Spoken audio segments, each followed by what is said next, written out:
When the Samsung A8 was released, I knew I had to get it. The A5 and the A7 that I reviewed last year was really good, so naturally I have the same expectations with the A8. There are two variants, A8 and the Plus. The difference is mainly display size and battery capacity. I prefer a bigger screen, so what I have here is the A8 Plus. It's powered by Exynos 7885 CPU, Mali-G71 GPU, a 6-inch 1080 by 2220 resolution with 18:9 ratio, IP68 rating, and a 3500 mAh battery.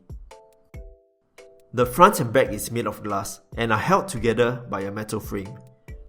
Fingerprints and smudges are a daily affair, and it's kind of tough keeping it spotless.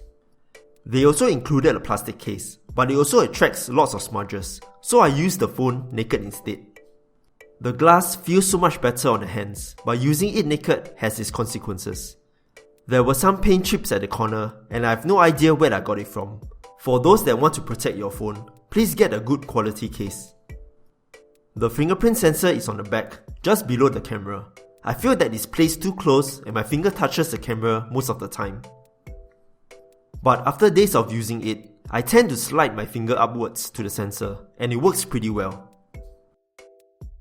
The sensor also supports gestures where you can slide up or down to open the notification panel. If you prefer, there is also face recognition for unlocking the phone. Works pretty well too. Power button is placed nicely where the thumb can reach, but the volume rockers are way too high in my opinion. The display will be impossible to use it one-handed, but one-handed mode is there if you decide to use it. There is a small speaker above the power button.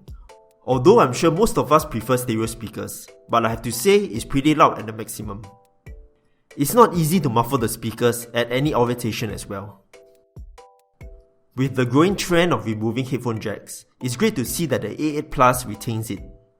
There is the sound quality settings you can change, and it sounds pretty good.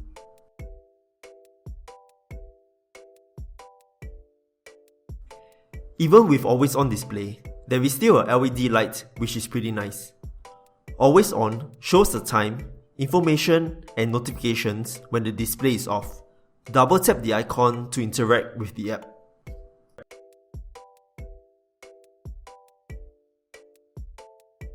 At the front, the A8 Plus features a 6-inch 1080 by 2220 resolution display at 411 ppi.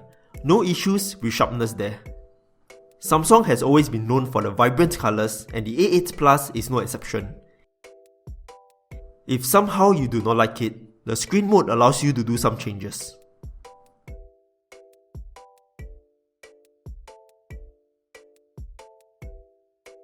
Brightness on the other hand is more than sufficient for use under the sun. Viewing angles are also great, with little loss of detail.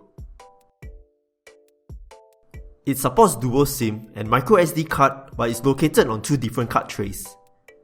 One at the top for SIM slot 2 with microSD card up to 256GB, and the other on the left which houses SIM slot 1.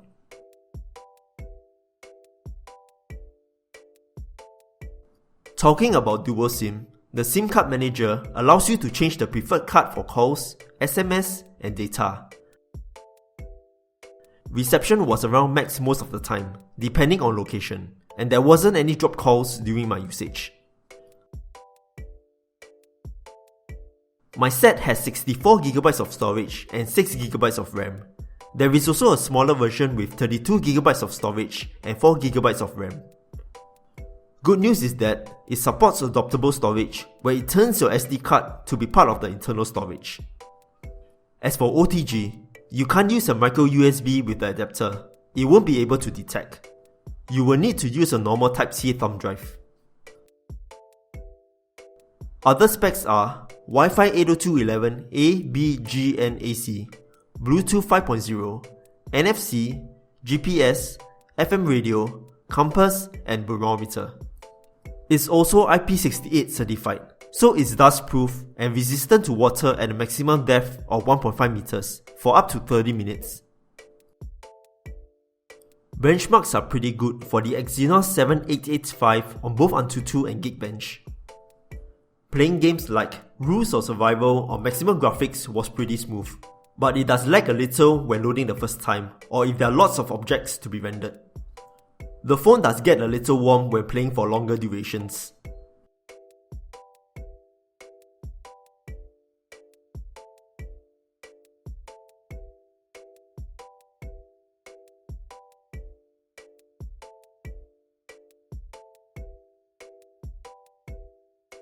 Game Launcher keeps all your games in one convenient folder where you can change the performance and alerts right there.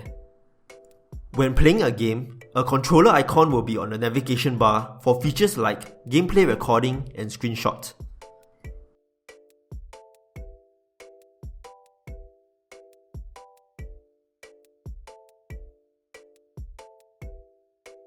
Daily usage was generally good, and multiple apps can be kept open thanks to the 6GB of RAM.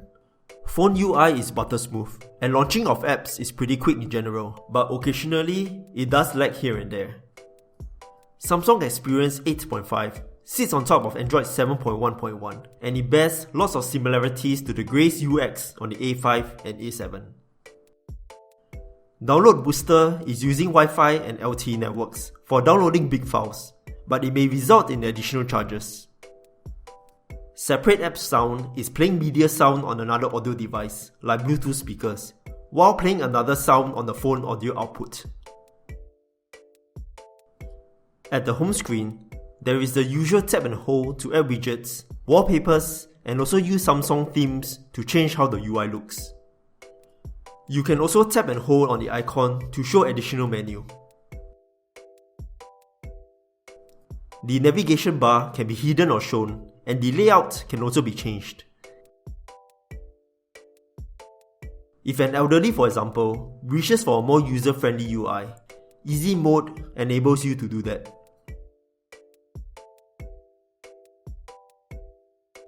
For multitasking people, Multi-Windows allows you to have two apps open in split view. You can also make an app as a pop-up window and also reduce it to be a floating icon for later access.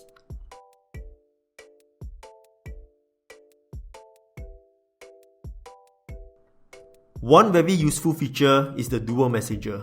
It's built into the OS that allows you to have two separate accounts for the same app. For compatible apps, it will create a second app with an icon on the bottom right. Device maintenance is the place for housekeeping where you can monitor your device storage and RAM. Security is partnered with McAfee that scans your phone for threats and malware. Secure Folder is a standard feature that keeps your data safe. Powered by Samsung Knox, it's protected by authentication. Files and apps can be added to this folder, but apps will be a separate instance outside the folder. Best is to install Play Store inside and download apps from there to solve any problems.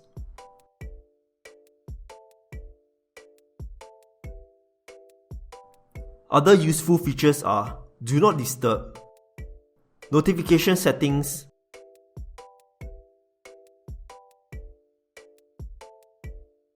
and blue light filter.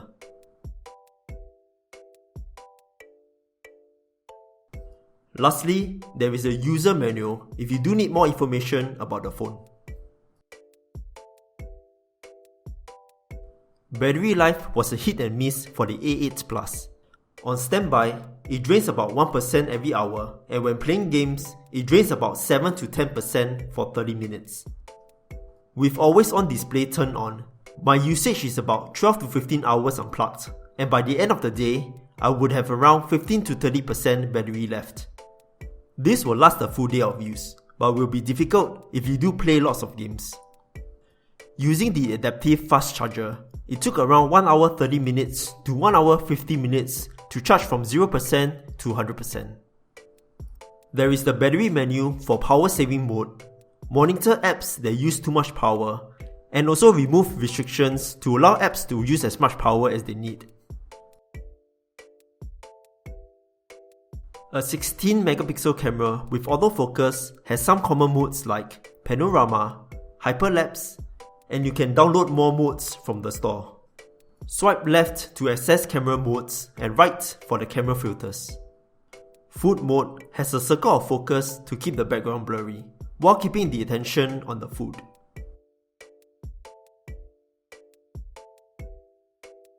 There is the expanded view that takes advantage of the 18:9 screen, but photos will be cropped to fit the display.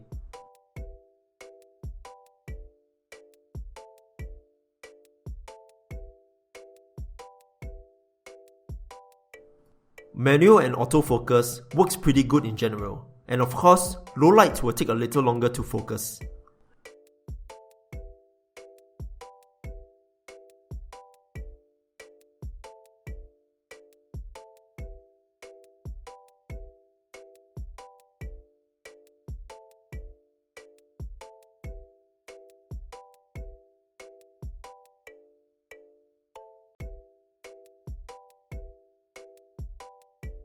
Macro shots also provides a nice level of detail and is able to take photos of the object at around 10 to 15 centimeters.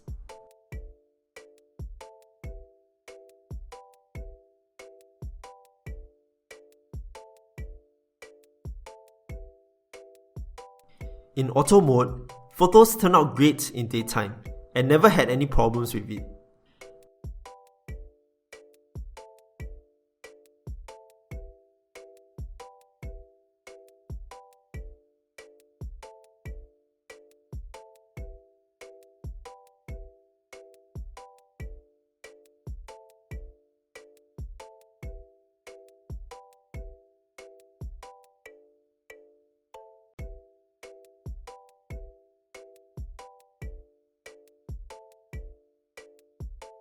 Night photos with auto mode and the dedicated night mode works pretty fine too, and night mode does generally make the scene brighter.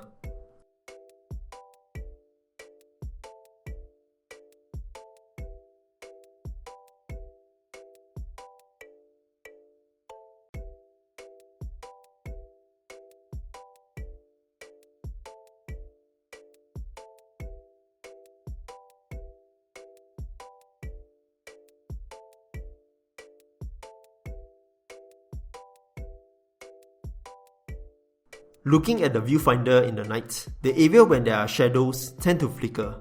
I don't see this happening in other phones I've used, but the outcome doesn't seem to be affected. In Pro mode, you can adjust exposure, ISO, and white balance.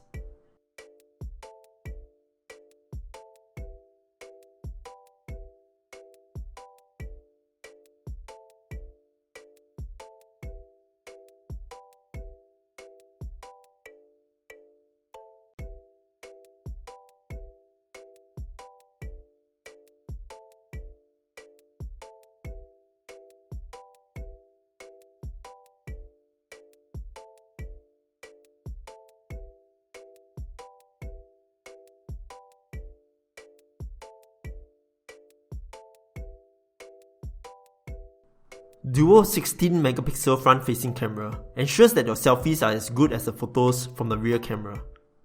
It's for the portrait-like photos, and there is also the live focus to choose how blurry the background is. There is also the beauty mode to make your face sharper or eyes bigger.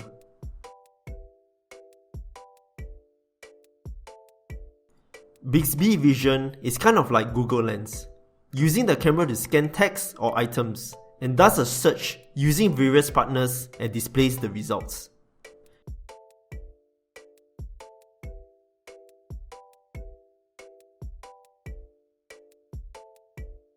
To be honest, it doesn't wow me as much as the A5 and A7 does. Apart from the better looking phone and bigger display, there are some factors that didn't quite hit the mark.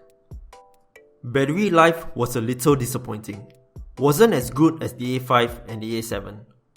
The performance could be a little better, not saying that it wasn't good, just that for the price of the phone, I was expecting near smooth experience or at least really minimal lags.